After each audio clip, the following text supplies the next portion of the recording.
느헤미야 1장 1에서 2장 10절 말씀입니다. 느헤미야 1장 하가랴의 아들 느헤미야의 말이라.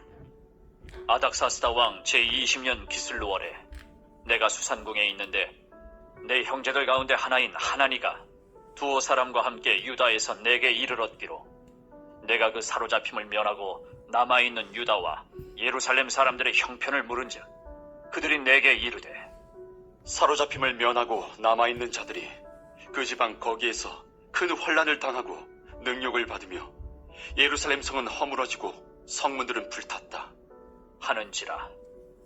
내가 이 말을 듣고 앉아서 울고 수일 동안 슬퍼하며 하늘의 하나님 앞에 금식하며 기도하여 이르되 사랑하는 형제 여러분, 9월 2일 토요일 저녁 목상에 오신 것을 환영합니다. 오늘부터 느헤미야 강해를 시작합니다. 느헤미야는 제3차 바벨론 포로 귀환과 예루살렘 성벽 재건을 기록한 역사입니다. 스룹바벨이 인솔한 1차 포로 귀환이 주전 537년에 있은 지 약 94년 만에 3차 귀환이에요. 2차 귀환이 있기 전에 그 사이에 성전 재건했고요. 에스더 사건이 있었고요. 그리고 에스라가 인솔한 2차 포로 귀환이 주전 458년에 있은 지는 약 13년 만에 주전 444년에 드디어 느헤미야가 인솔한 3차 포로 귀환이 있었습니다. 예루살렘이 바벨론 포로로 잡혀가기 시작한 주전 605년 1차 포로 때부터 세면 164년 만의 일입니다. 다니엘서, 에스라서, 에스더서를 보면 하나님께서는 제국의 역사에 개입하는 정도가 아니라 제국의 역사를 주관하시면서 언약 백성을 돌보시고 귀환을 주도하시고 성전 재건과 언약 백성들의 유지 존속을 다 주관하시는 것을 알 수가 있어요.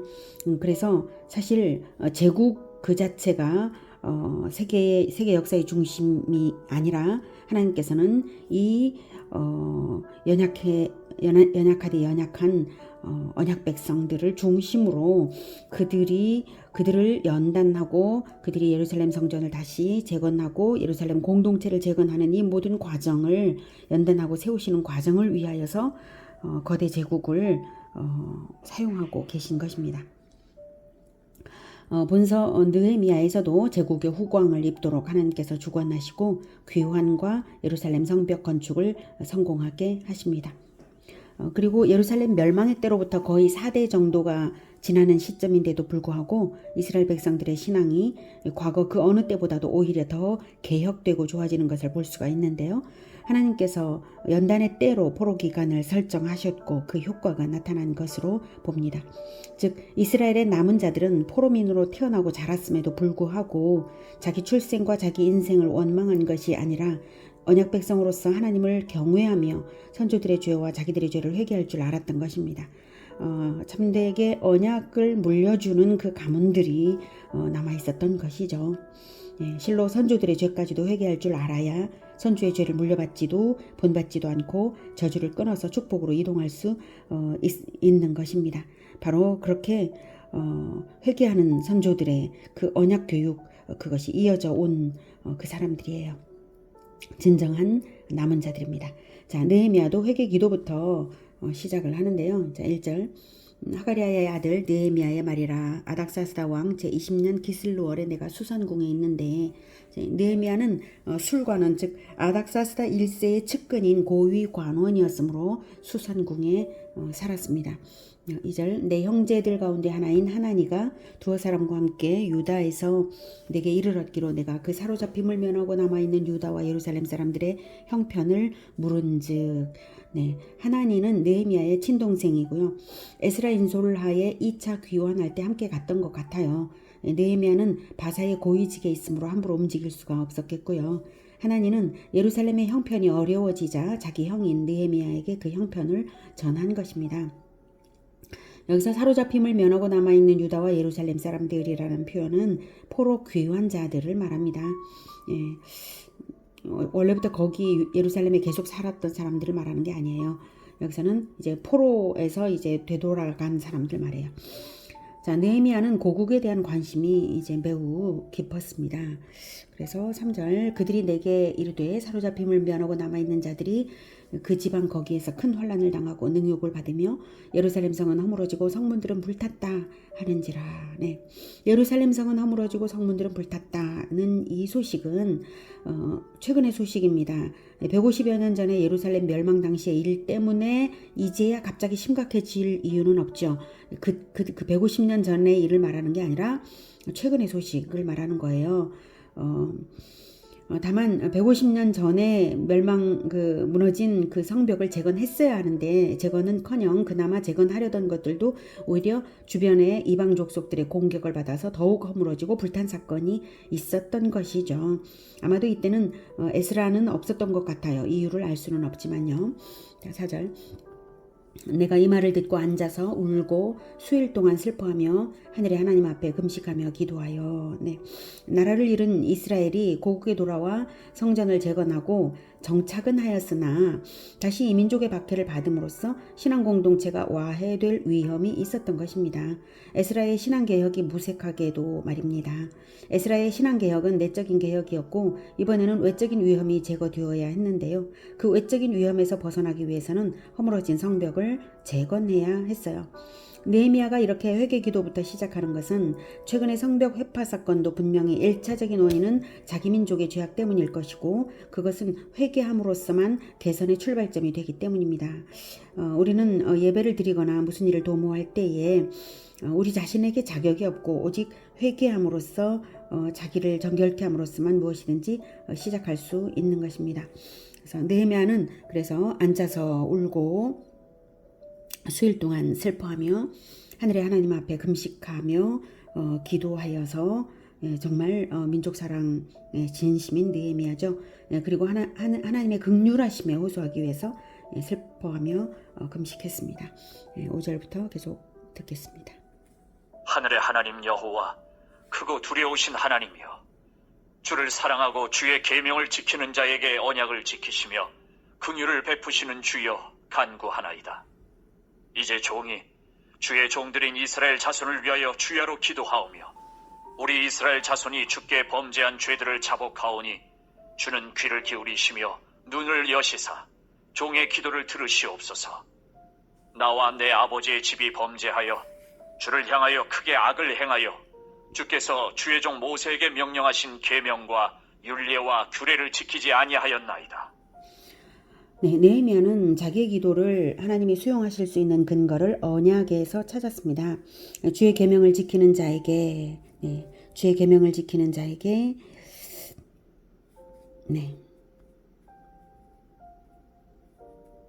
여기죠. 5절 주의 계명을 지키는 자에게 언약을 지키시며 긍휼을 베푸시는 주님이시므로 그 언약을 성취하여 달라고 간구하는 것입니다. 그런데 이스라엘 자손이 계명을 지킴에 있어서 완전치는 못할 것이기에 긍휼하심에 호소하여 회개하는 것입니다.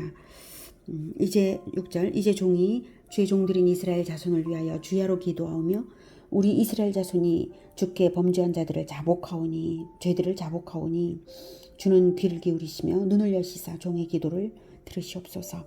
나와 내 아버지의 집이 범죄하여 아버지의 죄부터 즉 선조들의 죄부터 회개하고 있어요. 주를 향하여 크게 악을 행하여 주께서 주의 종 모세에게 명령하신 계명과 율례와 규례를 지키지 아니하였나이다. 이렇게 계명을 지키지 못했다는 것을 자백하며 회개하며 기도했습니다. 자, 그렇지만 그 언약은 있기 때문에 하나님께서 언약을 세우신 것은 있기 때문에 그 언약을 위해서라도 우리를 용서하시고 그 언약을 이루어 달라라고 간구하는 것이죠. 자, 8절 옛적에 주께서 주의 종 모세에게 명령하여 이르시되 만일 너희가 범죄하면 내가 너희를 여러 나라 가운데에 흩을 것이요 만일 내게로 돌아와 내 계명을 지켜 행하면 너희 쫓긴 자가 하늘 끝에 있을지라도 내가 거기서부터 그들을 모아 내 이름을 두려고 택한 곳에 돌아오게 하리라 하신 말씀을 이제 청하건대 기억하옵소서. 이들은 주께서 일찍이 큰 권능과 강한 손으로 구속하신 주의 종들이요 주의 백성이니이다. 주여 구하오니 귀를 기울이사 종의 기도와 주의 이름을 경외하기를 기뻐하는 종들의 기도를 들으시고 오늘 종이 형통하여 이 사람들 앞에서 은혜를 입게 하옵소서 하였나니 그때에 내가 왕의 술관원이 되었느니라. 네. 약 140여 년 전에 지금 이렇게 기도하는 것은 이제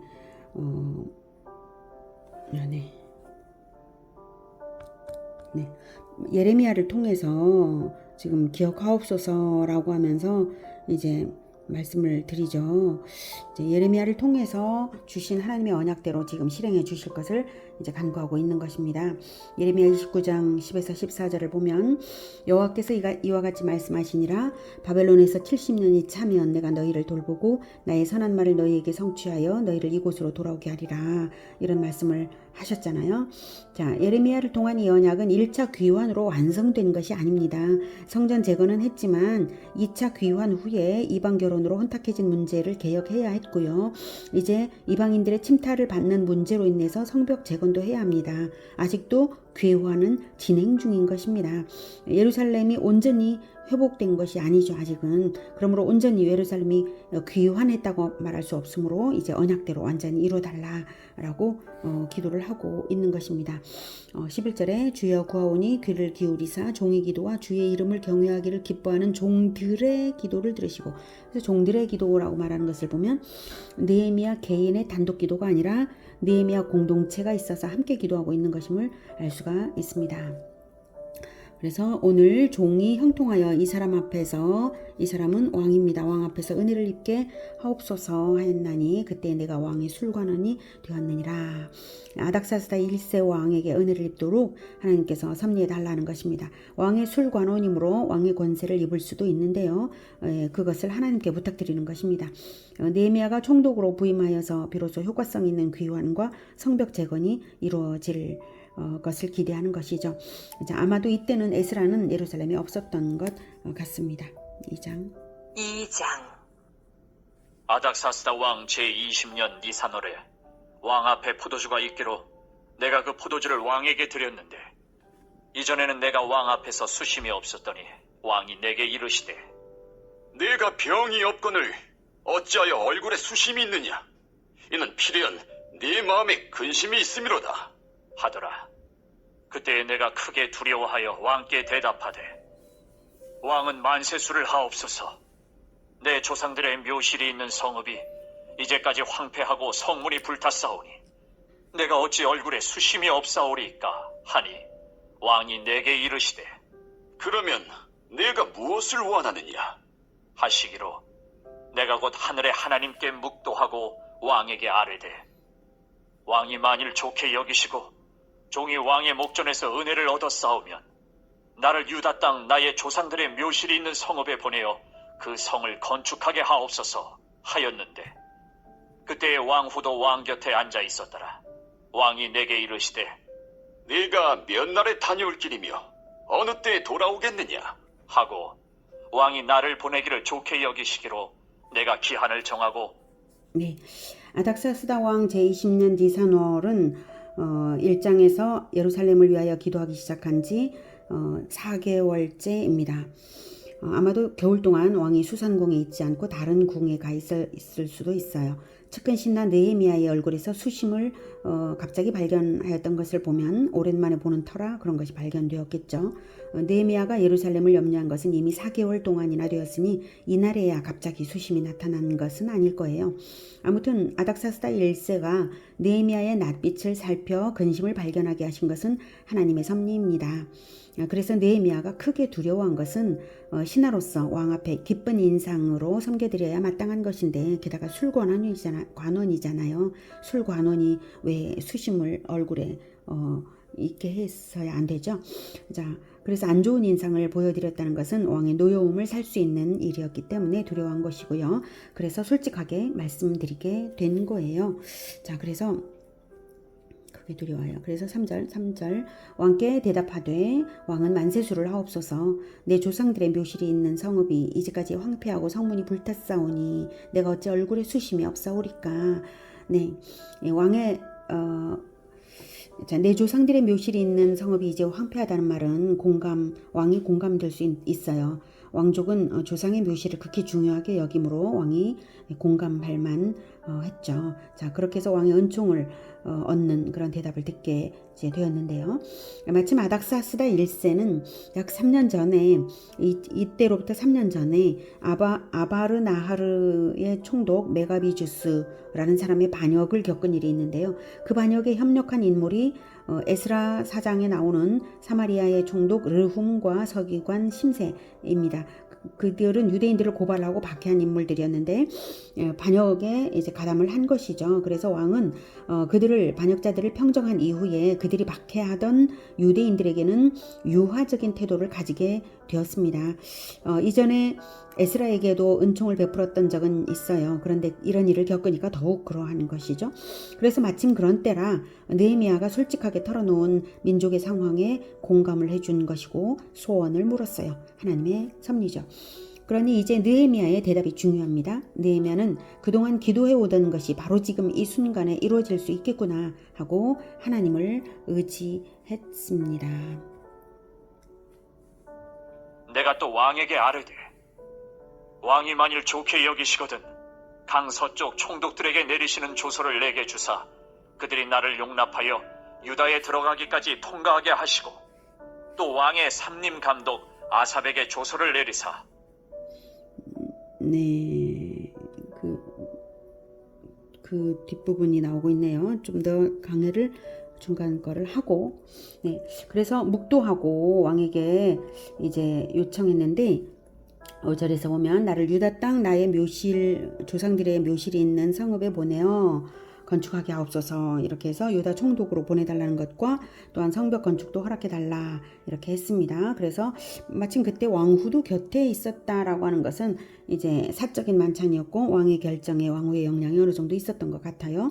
다 하나님의 섭리인 것을 나타내는 표현들입니다. 자, 그래서 허락을 받았는데요. 기한을 정하고 돌아올 것을 전제로 허락을 받았습니다.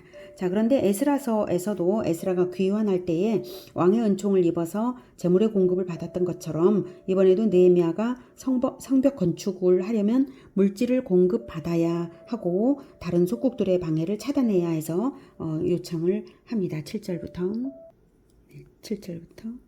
내가 또 왕에게 아뢰되 왕이 만일 좋게 여기시거든 강 서쪽 총독들에게 내리시는 조서를 내게 주사 그들이 나를 용납하여 유다에 들어가기까지 통과하게 하시고 또 왕의 삼림 감독 아삽에게 조서를 내리사 그가 성전에 속한 영문의 문과 성곽과 내가 들어갈 집을 위하여 들보로 쓸 제목을 내게 주게 하옵소서 하매 내 하나님의 선한 손이 나를 도우심으로 왕이 허락하고 군대 장관과 마병을 보내어 나와 함께하게 하시기로 내가 강 서쪽에 있는 총독들에게 이르러 왕의 조서를 전하였더니 호론 사람 산발랏과 종이었던 암몬 사람 도비아가 이스라엘 자손을 흥황하게 하려는 사람이 왔다 함을 듣고 심히 근심하더라.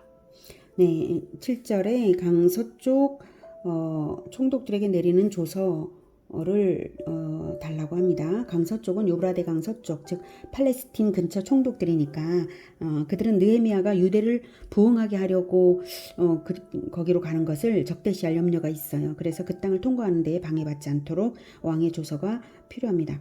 그리고 성전에 속한 영문의 문과 성곽과 내가 들어갈 집을 위하여 들보로 쓸 제목을 내게 주게 하옵소서. 예, 바사에는 여기서 왕의 삼림 감독 아삽에게 요청하라고 허락하라고 했죠. 조서를 내려달라고. 이제 왕의 삼림이 바사에는 왕의 삼림이 있어서 왕의 삼림에서는 왕의 수렵이나 유람을 위한 일 외에는 출입이 금지되고요. 또 목재로 쓸 나무들을 보호하는 일을 그 삼림 감독이 해요. 그런데 바로 거기서 목재를 쓸 수 있게 해달라고 한 것이죠. 느헤미야가 지난 4개월 동안 성전 문과 성벽 건축과 관사 건축에 대하여 구체적으로 생각하며 기도를 했기에 이런 요청을 즉시로 할 수 있었던 것이죠. 자, 그래서 이렇게 허락을 받은 것은 하나님의 선한 손의 역사라고 느헤미야는 말하고 있습니다. 기도했으니 하는 것이죠. 왕은 군대 장관과 9절에 군대 장관과 마병도 느헤미야에게 붙여서 안전을 보장해 줬어요. 자, 그래서 돌아오는데 10절 호론 사람 산발랏과 종이었던 암몬 사람 도비아가 이스라엘 자손을 흥왕하게 하려는 사람이 왔다 함을 듣고 심히 근심하더라. 이것은 호론 사람 산발랏은 느헤미야 부임 이전에 사마리아 총독으로 다스리고 있었고요. 사마리아는 유대 위쪽이죠. 유대 바로 북쪽. 예, 거기 총독이었어요. 호론은 사마리아의 베토론인데 아마도 북이스라엘은 통혼을 많이 했기 때문에 이방인과 많이 이제 통혼된 사람일 거라고 보고 있어요. 산발랏은 그런 이제 혼혈인 사람입니다. 그래서 혼합 인종의 후손인 것으로 보고요. 그다음 암몬 사람 도비아는 말 그대로 암몬 족속인데 왕의 종이었다가 자기 족속의 족장이 된 자입니다. 그리고 그 둘은 이제 결탁된 자들이고요. 느헤미야의 귀환이 그들에게 근심이 된 이유는 정치적 야심이 있어서 산발랏이 유대 지역까지 통치할 계획을 가지고 있었는데 그게 무산되고 있어서 그런 것 같아요. 느헤미야 4장과 6장에 가면 나오는데요. 이미 유대 지역에 자기 사람들을 심어놓은 그런 행적도 있었어요. 산발랏은. 자, 오늘은 느헤미야가 하나님을 의지하여서 민족을 위해 대표적으로 회개하고 또한 언약의 성취를 위하여 간구하고 예루살렘 성벽 건축을 위한 뜻을 세워서 기도한 결과 하나님이 선하신 손의 섭리로서 왕의 은총을 얻어 권세와 재물을 얻고 3차 귀환을 하게 된 것을 보았습니다. 우리 한국 교회도 느헤미야와 같은 사람들이 필요하고 또 느헤미야 같은 마음으로 하나님께 간구하여서 무너진 성벽을 재건해야 할 때가 아닐까 그런 생각을 해봅니다. 하나님의 교회의 무너진 지점들을 가슴 아파하면서 회개와 간구와 헌신으로서 자기를 올려드리는 우리 모두가 되기를 기원합니다. 기도하겠습니다. 하나님, 교회가 변질되어 가고 과거의 모습을 잃고 또 개혁도 되지 않는, 개혁이 필요한데도 개혁되지 않는 그런 모습들을 볼 때에 참으로 안타깝습니다. 그래서 이제 무너진 그 지점들을 다시 재건할 필요가 있는데도 가슴 아파하는 사람들이 없습니다. 하나님, 우리에게 교회의 무너진 부분을 가슴 아파할 수 있도록 느헤미야의 심령을 허락하여 주시고 회개하고 간구하고 또 헌신할 수 있도록 우리를 새롭게 하여 주시옵소서. 그리고 교회들을 다시 세워낼 수 있도록 진정한 언약 백성들로 세워낼 수 있도록, 그래서 예루살렘이 회복되듯이 그리스도의 다스림이 회복되는 그런 진정한 교회 공동체가 될 수 있도록 주님 도와주시옵소서. 예수 그리스도 이름으로 기도드립니다. 아멘. 이어지는 시간은 개인 기도 시간입니다.